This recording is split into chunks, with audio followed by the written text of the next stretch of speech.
আজকে রান্না করব লতা কাঁঠালের বিচি দিয়ে ছোট মাছ ও ডিম ভুনা। শাক ভাজিটা আগেই করে নিয়েছি, আজকে এগুলোই রান্না বান্না। মশলা দিয়ে দিয়েছি,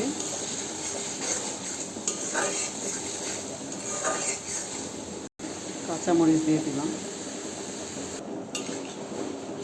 কাঁঠালের বিচি দিয়ে দিলাম। কাঁঠালের বিচিগুলো কষিয়ে একটু সিদ্ধ করে নিই।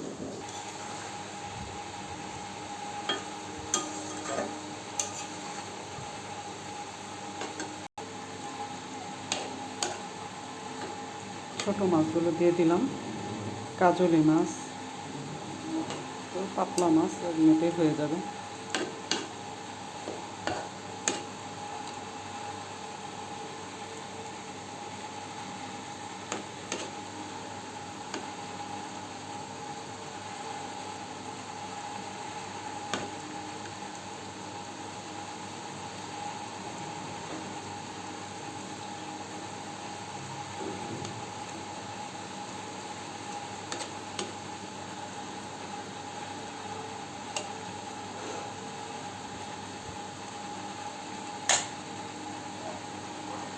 এখন ঢেকে দিই, ডিমগুলো ছিলে নেব, ভুনা করে নেব। আজকে দুপুরে রান্না এই পর্যন্তই। সবাই ভালো থাকবেন, আল্লাহ হাফেজ। আর সব দেখালাম না।